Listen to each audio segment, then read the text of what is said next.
Working Cows Podcast, episode 137, bonus episode.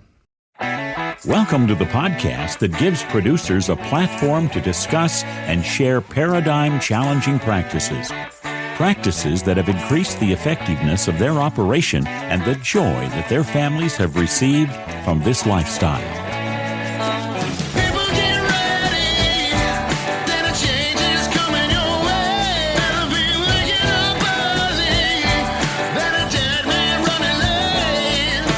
Well, not a whole lot of introduction here. I'm just going to throw out some of these highlights. Up first, Don Campbell, kind of a holistic management legend in Canada, and should be farther when you get the opportunity to hear a guy like Don Campbell and he says he's okay with you recording the episode, you do it. And so I'm going to share some highlights of the talk Don Campbell gave at Holistic Management Canada. But also on this episode, I've got a bullpen or a round table discussion session with Don Campbell and Ralph Corcoran and Dana Penrice, all of Holistic Management Canada, kind of talking about their perspective, and Bluesette Campbell also, Don Campbell's daughter-in-law, all talking about their perspectives on a whole bunch of different things. And then I got a couple other things, a panel discussion on grazing that I was a part of, and some of those things. So those are all the highlights that you're going to hear this time. If you want more from this, from these recordings, the full unedited recordings will be up in the Patreon feed. You can support the Working Cows Podcast at patreon.com/Working Cows, and I'll be releasing these over the next couple of weeks, maybe on into May, as I said. So enjoy for now these highlights from my trip to Canada, and we will see you next week, coming up next week with that episode with the NASCAR crew chief for Junior Motorsports Racing, the number 8 car in the Xfinity Series, NASCAR crew chief Taylor Moyer, next week on the Working Cows Podcast. We'll see you then. Okay, well, thank you. I think Kenny Rogers there, he had a message for all of us.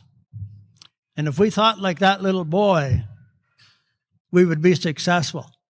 Doesn't matter about the weather, the prices, calamities, BS, you name it. It doesn't make any difference. We can be successful because of who we are. Now, I'm going to run through my presentation fairly quickly. And I think I have a bit of a knack of maybe making things simple. Like holistic management. Hey, thank you. And I thought that, that's a good thing to make things simple. So I was talking one time at a meeting like this, and then we're in the coffee line. And there's 2 ladies going ahead of me, and they don't know I'm there listening. And the one lady says, boy, I like that Don. He really makes things simple. I can understand him. And I thought, well, isn't that nice? And then the other lady says, I don't think you're quite right. Don is simple. Then I wasn't so sure whether I should be happy or not. Now, I have another little problem. Like usually I say, you can ask questions anytime, because when the question's fresh in your mind, it's the best time to ask it. And normally I'm very open to that. And my rule is that you ask a question. If it's easy, I answer it. If it's difficult, my wife Bev answers it. The problem being that Bev isn't here today. But fortunately, we're all saved, because John Chuko over here, this young gentleman, this young friend of mine, has agreed to take the difficult questions. So I encourage you, if you got a question, just come right ahead, and I know where to refer it. Just following up on the song, we all have the power to choose. And, so often I think people in life, they feel they don't have any choices. I'm fenced in, I'm a victim, I don't know what to do. You can always choose. And of course, the better your choices are, the better your life is going to be. So we have a responsibility. I'm going to suggest that wherever we are today is a direct result of our past choices. Now stop and think about that. Do you agree with that? So what that means, if you're responsible, and I believe we're all responsible, if we find we're in a good place today, you say, okay, great. Let's go on making similar choices in the future so we continue to move to a better place. And if you're not in a good place, and we aren't all in a good place, let's face it, that's reality, but you can stop making the choices that you've made similar in the past and begin to make better choices. And you can start that today. Before this day is over, you can say, I'm going to improve my life by making better choices. We all have that power. I figured out when I was about 50 years old, maybe I'll take this off. When I was about 50 years old, I figured out that the main thing between me and a better life is me. Now, when I thought that out and I figured out, I wasn't too happy because it was much easier, but I can say, well, if my wife would just shape up, or the kids, or the cattle market, or the weather, that was really easy because it didn't put any responsibility on me. But when you think about it, for myself, the major obstacle between me and a better life is me. And I suspect it's the same for everybody in the room. So what can we do about that?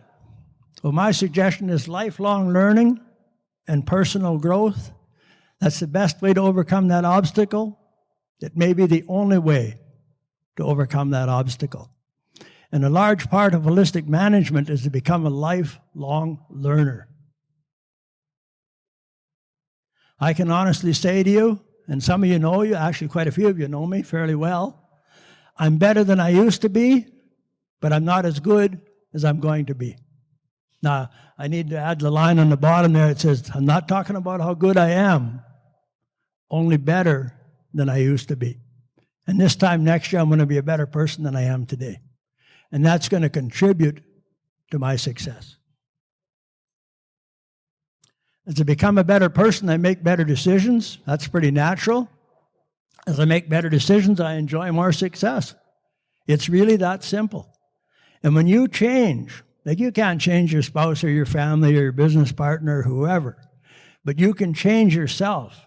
And it's a fact, is when you change yourself and become better, everybody around you will become better.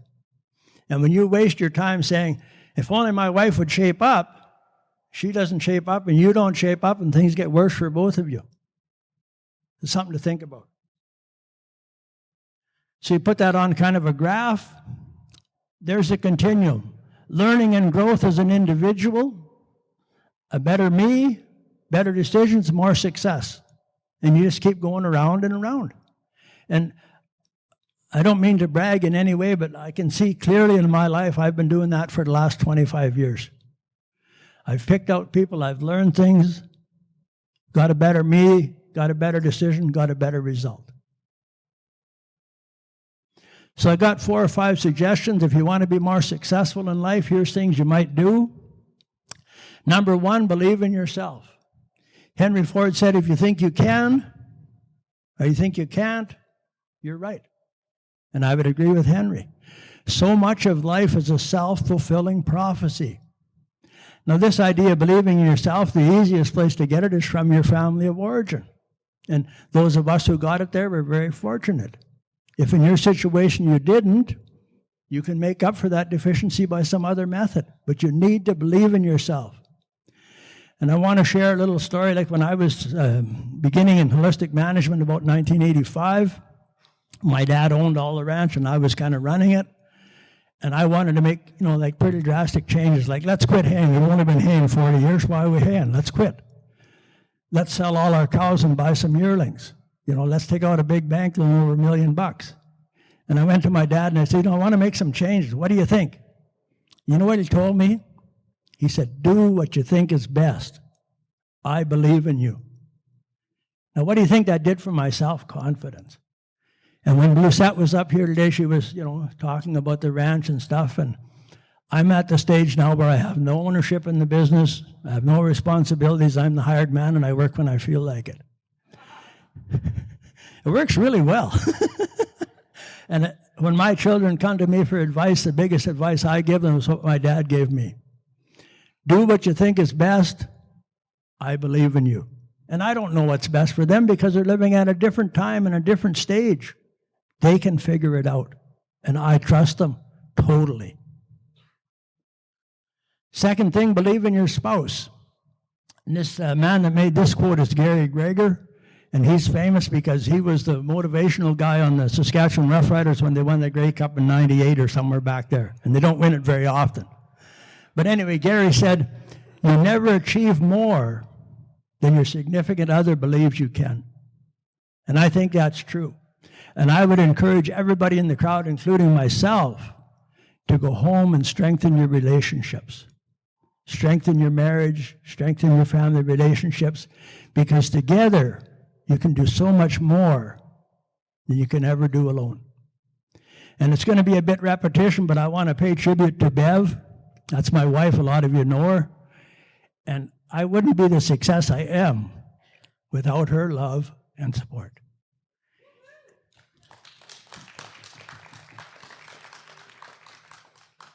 Thank you.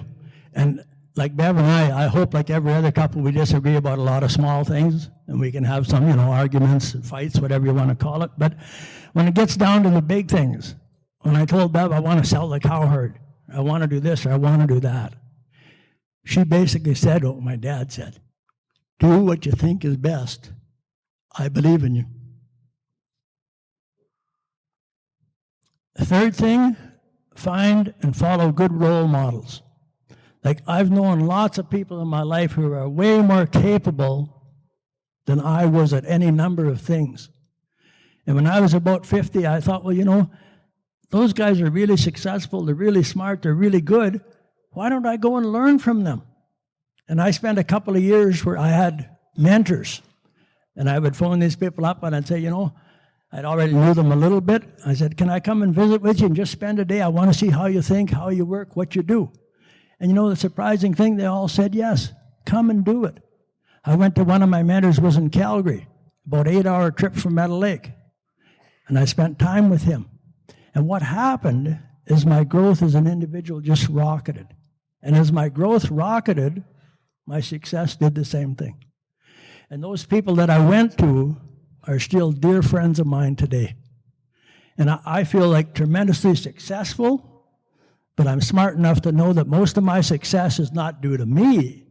It's due to the wonderful group of people that supported me and encouraged me. Do the necessary thinking and planning. Like in our forefathers' time, our grandfather, our great-grandfather, if you worked hard, you probably were successful. And I'm going to suggest that today, working hard won't cut it. First, you have to think hard. Okay, so this is how we'd like to see this work. We're going to sit up here and we'd like to be totally berated with really difficult questions. Just kidding, since we have so much energy at the end of the day. We have a mic runner. And some of the questions I'd like to pose, because I know we have a few people who have not taken a course yet, so we're going to put you on the spot a little bit and ask reasons possibly why you are here today, if you're intrigued at all, and if that's the case, ask us some questions about what kind of information you need in order to be more intrigued and perhaps take a course. And also for those that have been practicing for quite some time, what you see as some of the challenges that holistic management is facing. Why are we not seeing more of an uptake? We'd really like to hear from your perspective, and please ask us the hard questions, and then we'll direct them to John Chuko. So Alex here has agreed to be our mic runner, and maybe before we get started, I'm going to put Don on the spot here and have him give his perspective as a retired certified educator in the progression of holistic management and how he sees it. Okay, I didn't know that question was coming, but I'm amazed at how well we've done. And if you go back, holistic management was introduced into Alberta about 1985, I think. And from there until today, that's 35 years. And we started off with a very small group. I wasn't the first one, but I was in the early group of people. And we basically had no structure. And David Irvine, a good friend of mine, he's a people guy out of Calgary, out of Corcoran. And he said holistic management is not an organization. Because in an organization, like you pay your fee, you belong, you don't pay, you don't belong, people are in, people are out. And what David described holistic management is a movement. And I would suggest that anybody that's ever taken a course still has some tie and something good they would say about holistic management. And that's our strength. The other thing we did when we started out, we never tried to change anybody's mind. Like we never went to the government and said this will work, or PFRA. We might have gone to them and say, would you be interested? And if they said yes, we said, oh, great. And if they said no, we said, oh, great. We didn't care. We just went home on our individual businesses and did things that were successful. And when I taught courses, I always encouraged the people, if you want to improve or increase the number of people taking holistic management, just go home and be more successful. And I'm going to pick on John because he volunteered to take the tough questions. And like when I look across the fence at John and I say, well, how come he's so happy? How come his marriage is so strong? How come he's got so much grass? If he can do it, I can. I'm just as smart as he is. And that's what we need, is more people to be successful. And we've made, I would say, tremendous inroads.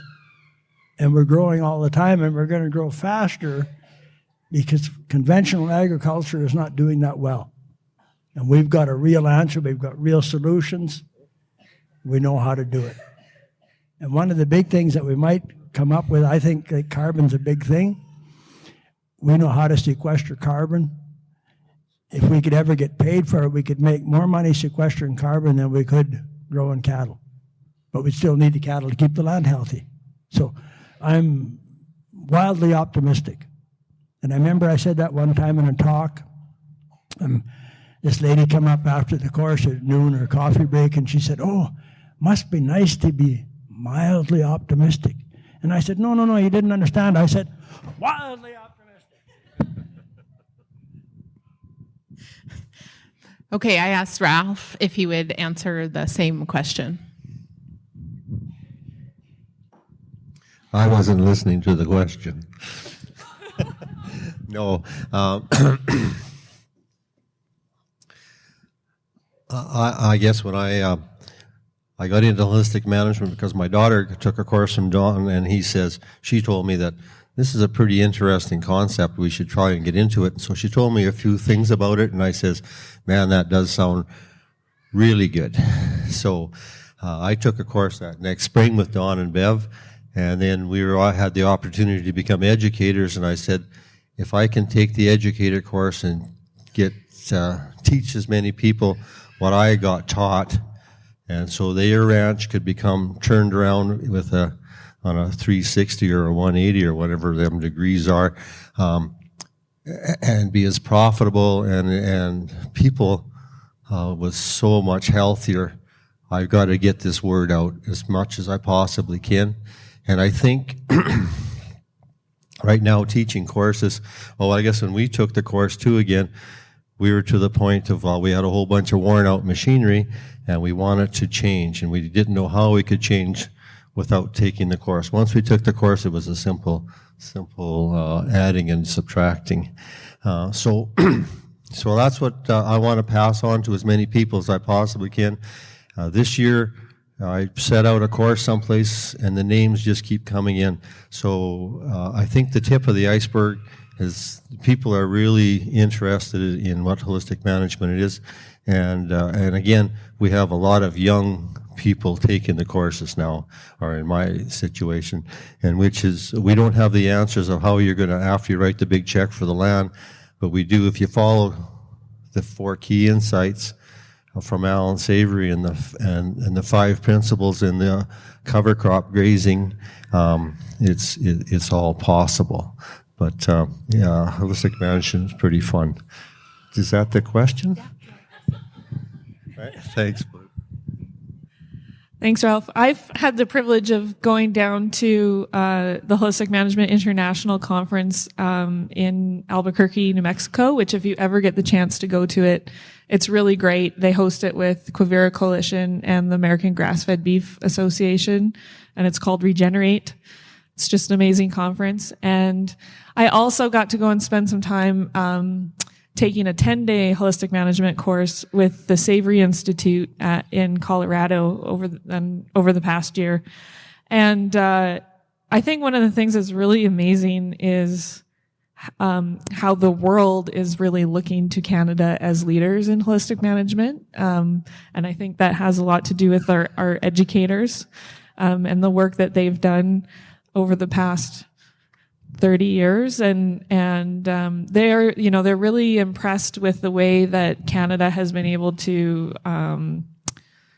just keep things rolling and keep the community together. And they really see the value of management clubs. So Canada is the only country where management clubs have been really successful. There's been a few in Australia, but that community of support is just so important in keeping this going. I think it's true that this movement is happening farm by farm, but the farm isn't isolated from everybody else, or from the community around it, and it's really been the community that has kept that going. And so, when I think of where this can all be headed, I think Canada is going to continue to be a leader in holistic management, and we're just, like Ralph said, we're getting more and more people that are interested in it.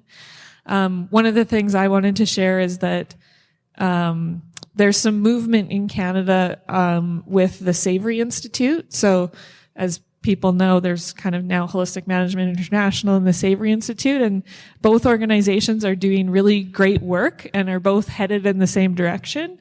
And there's some really great pieces of both organizations that I'm looking to see how we can bring that together in Canada and just have one big umbrella of holistic management stuff happening. And one of those pieces, which I wanted to talk about, but I thought we're all getting tired. I'm getting really tired. Is the ecological monitoring that the Savory Institute is doing. They're kind of creating a tool using the ecological monitoring that holistic management has had in its framework for a really long time, but they're just packaging it a little bit more in a way that it's scientific, like trying to make it so it has a rigorous scientific protocol to it. So when we talk to the community about the impact that we're making on the land, there's some science behind that about the repeatability of the results that we're doing. And then, but also making it really practical so that the farmer can really engage with that ecological monitoring. And I think that tool is going to be something that can help us really talk about what we're doing and sharing, just adding another layer to the story of what we're doing on the land and the way that we're actually improving things and regenerating things on the land. So watch for more stuff to come under the ecological outcome verification program. We'll be sharing some of that through the newsletter. So sign up to the newsletter at the table as you're leaving so you can stay up to date on that. So what we're looking at in this producer panel is some of the people that are looking at carrying on regenerative agriculture, looking at doing so with livestock. And I'm Grant Lestuca, and I have took the holistic management course in 94, 95, a couple days ago, I guess. Yeah. Anyway, and I jokingly say that it kept me married. So I'm a big fan of holistic management because of how we look at the world with decision making, and think that is absolutely, everybody needs to. It's the best course I've ever taken in my entire life. And with all that said, it's a great opportunity to learn, like we're going to learn from these people right now. So I'm going to ask them to do about a 5 to 10 minute presentation on their own operation to give them some background. We've got some questions that are going to help pose some things, I think, that are going to open the door to more discussions, we trust. And with that in mind, hopefully then you can get involved too. And so there's a lot of people around that look at livestock and wonder how they can fit in. And if they don't have the fences, if they don't have the livestock training and everything, hopefully we'll get some answers here. So I'm going to pass it over to Kevin to get us going. Would you like me to sit or stand or what else? Okay. Hi, everybody. We ranch west of Red Deer, and we got about 200 cows and 50 sheep, and we did start with small amount of pork last year too, just because we do a meat program as well, a grass-fed program. So the beef was working out so well for us that we tried lamb, and then the lamb was working out, and then people would always ask us if we had any pork, so we thought, okay, we'll try some pork as well. So, and we're off a third generation farm, and my dad has MS. He's had it for 30 years or so, so it's not like the farm had an incline all the way up through, because I'm a welder as well, so I was away welding, and our farm kind of stalled out for a while. The machinery got old, the cow herd got old, the house got old. So my wife Roxy and I, we had the opportunity to come back, and of course we took it. And so it was a lot of work, and I remember my dad saying, you have to have enough feed for about 200 days for the year. And I'm like, oh, holy smokers. That sounds like a lot of work and expense. So we slowly transitioned and made the cows work more grass grazing. And we've now worked our way up. Right now, this day today, still, the cows are on grass right now. I just moved my fence more last night so they'd be okay. And I figure this winter, like this is the first winter we've had the cows on grass this long, but it's been a transition for us as well. Like lots of mistakes to get to this point, saying, oh, that didn't work, oh, that cost money. Just mistakes traveling along the way to get to the answers. And don't get me wrong, we've worked hard for this much debt. But but I figure this winter from November we've saved, and I just did some rough math this week. I figure, and this is on the modest side, per week we've saved about $3,000 a week, and that's on the modest side. I'd say I'm going to guess it's a lot higher than that. Just having the cows on grass still, like. One tool we use to keep the cows on grass is a tumble wheels. You guys probably know all about them as well, but we bought them 3 years ago, and holy smokes, what a great tool for us, because of course when you move the snow, it gets hard about a day later, right? So if you can move those wheels every day or every other day, those cows get that fresh snow and that fresh grass. They move snow. Their faces are white up to their eyes, but they're happy and they're doing their thing. And for sure, it's work to go move your wheels. You're walking through snow, but geez, I like exercise. It's a good thing for me as well as for the cows, right? So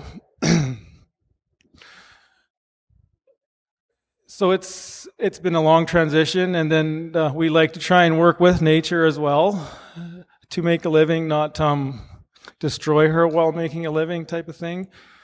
So it's not like we want to be organic, but that is a good thing to be organic, but that's not our goal. But we kind of made the deal with ourselves 3 years ago to try and not use a spray or to use Ivamec and stuff like that, because we've heard things how nature can help you make a living. She can be your hired man type of thing, or we're her hired man. And you start to see things happening, and it don't take long for her to wake up. Just an example, we had this weed out in one hayfield, white cockle or cow cockle, or, and it's not a good weed. So I cut that hayfield, and I'm like, oh, there's that weed there. I got to go get that pulled. So I pulled that weed for half a day, and my truck box was half full. And then the next year I cut that hayfield, and I'm like, I got to go pull that weed. And it only took about a half hour to pull that weed that day, and I lifted the one weed out of the ground, and there was all these little red bugs all over the root. I took a picture of it, and I texted it to my friends at Lacombe Research, and then they talked to their bug people, whatever the technical term is for a bug person. And they, entomologist, yeah, I should have asked you that before the talk. Roxy, yeah. And they said, because your land is able to support that bug, Mother Nature put that in there to help you, because those bugs are attacking the root on that cow cockle plant. And I'm like, mind blown. I'm like, oh my gosh, this is working. So I called my one friend, Blake Hall, which maybe a lot of you guys know, and he's like, oh, Kev, that is spectacular. It's nature's working with you now. It's happening. And then I called my other good friend, Steve, just because I was so happy and excited. And he's a grain farmer, and I love grain farmers. I love my friends. And he's more conventional and fert and spray. And he's like, oh, Kev, you can use this spray, and that'll kill that weed too. And I'm like, oh, frig, you're missing the point, Stephen. So anyways, I appreciate being challenged as well. And then you just see her helping you, and it doesn't take long for her to help you. And then you have less inputs. And it's not like we chose to do this stuff because we love nature so much. Because we do, but if you can't get the bills paid, you don't care about that duck in the slough at all. I don't care. So she has to help you. You have to be profitable. It's not just as all of us know, it's not about that nice big calf in the fall. It's how much did it cost to make that nice big calf type of thing. And don't get me wrong, doing this, you can still make a nice big calf in the fall. We invite you to visit workingcows.net to subscribe to the show via iTunes or Stitcher. You'll also find detailed show notes pages, resources from our guests, and the industry leaders who have influenced them. For more ideas on putting your cows to work for you in a more profitable way, tune in next week.